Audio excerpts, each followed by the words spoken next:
Okay, so recently we've seen a big influx of a lot of Genshin Impact creators leaving the space, and the space in particular being the Genshin Impact space. Now, obviously, this was inevitable. We all saw this coming because Genshin Impact obviously only has a limited kind of shelf life, and a lot of people do get a little bit bored of the content later on, and even some of the creators get bored of doing the content later on too, which again is, a normal thing to happen. A lot of people can't, kind of stand that. A lot of people want Genshin Impact to be the game forever, but that's just not the case, and that's never going to happen. We've seen creators like Anthony Chen trying to move over to different kind of content, which I think is great. I think it's great to branch out to some different content. A lot of guide makers quitting, doing Genshin Impact content and everything like that. But now we have another one.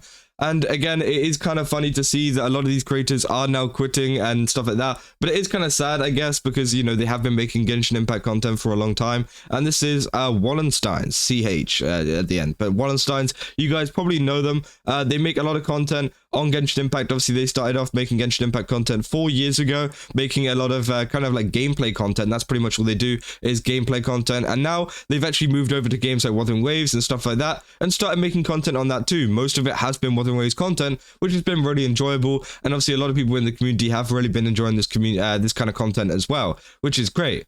But then they put out a community post just 2 days ago saying, all right, first of all, I want to deeply apologize if I disappointed you guys. As for my decision now, I've decided to step away from the world of Genshin Impact content creation. The main reason is that I just can't enjoy the game like I used to anymore. I used to be so excited even to make content that could attract a lot of attention, especially the most memorable ones being the face of the 1 HP Beidou video. And as a result, I now have my own YouTube channel, Wallenstein CH. But even though I'm stepping back from content creation, I'm not going to completely give up on Genshin. I'll still play the game, and I want to express how sorry I am for how much I appreciate all of your support to this day.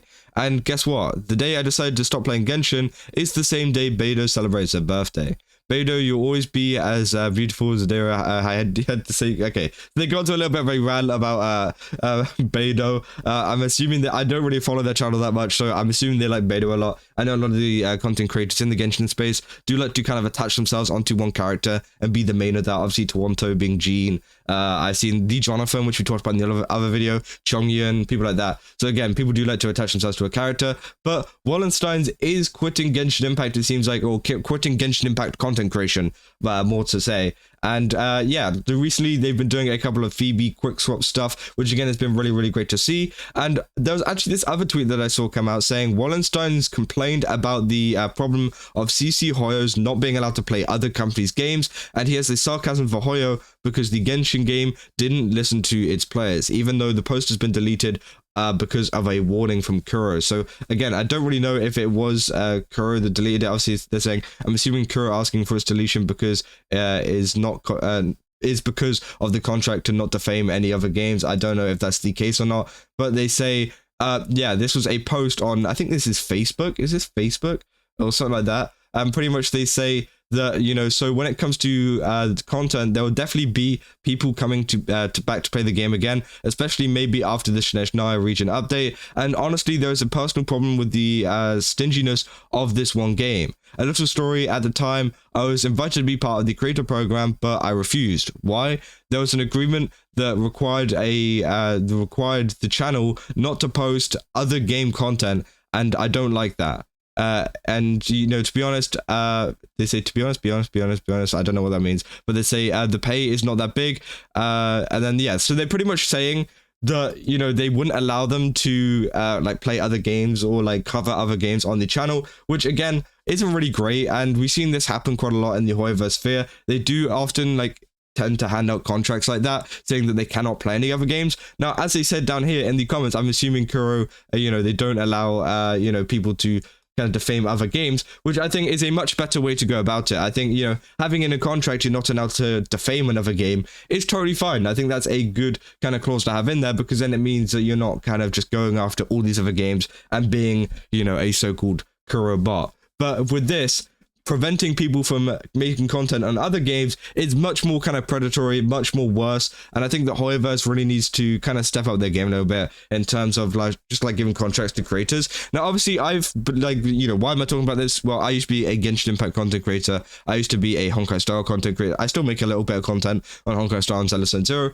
but I used to be involved with a lot of the kind of Hoyo creator stuff and everything like that. And well, me personally, I've never had a contract like that said I cannot play another game. To be fair to Hoyo, to be fair to Genshin, they have never told me you can't play this other game for any of the, you know, contracts I have had or any of the kind of, any of the opportunities I've had.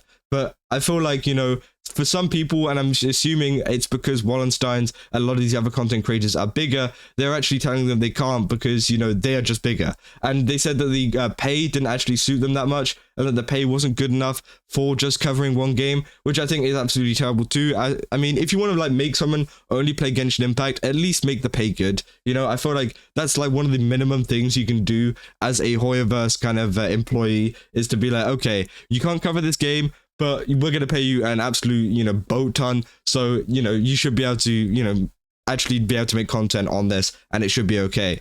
But for this, they're being like, hey, can you not cover it? Also, we're going to pay you like a couple pennies or something like that. But, you know, you won't get paid that much. I don't think it's like that bad, but I feel like, you know, they're still not paying them as much as Wallenstein's actually puts them in there. Obviously, this is only a loose translation, and a lot of this tweet, you know, I'm not sure how true this is. This is from a Wallenstein, and they're talking about Genshin. I think this is their actual Facebook page, but again, take a lot of this information with a grain of salt. They obviously deleted the post later on, and they say Indonesian here can confirm that the translation is accurate, which again is great to see. But again, they say like stuff like this. The devs dare to pay me 4K for every patch with the freedom they give. You're free to make any content on the channel and stuff like that. So they're pretty much talking about some stuff that, you know, they're involved with Kuro, I'm guessing, because it says black devs, which, yeah, means Kuro means black. And so it seems like they're paying them and they're allowed to talk about other games, which I think is great. And that's a really good thing from Kuro Games there. And they say, and the funny thing is, one of the staff responded by saying, Brother Wallensteins, don't you want to create another channel specifically for our game? I thought about creating a channel was easy, huh? And they say that the game is just like that, lacking quality of life, player complaints are never listened to, and also it's stingy. So yeah, Wallenstein's obviously, although they kept it very, very nice and lighthearted in their post on the community page, it seems like they are fed up with Genshin Impact at the moment and the state of Genshin Impact in terms of listening to players, in terms of the creator space, in terms of pretty much everything. And it seems like Genshin Impact is already falling behind in terms of gacha games, not just in the updates, but also in the community. And I think that's a big issue that they've had for a very, very long time, ever since they switched over a lot of stuff on the Hoyo creator stuff. And that's been mainly the big reason why I left the space and everything like that, because it just became really, really horrible. It was a really horrible place to be. I would say the Hoyo creators kind of sphere is a lot of people trying to compete with each other and everything like that. It's just like, oh my god, bro, I just can't handle that. And obviously Wuthering Waves coming out at the time, so I made the switch, and it seems like other people are making the switch, like Wallenstein's, over to Wuthering Waves, but also some of these other creators that I've been talking about and that I haven't even mentioned in this video that have done like a similar switch have also switched over to not just Wuthering Waves. You know, it's not just a Wuthering Waves thing,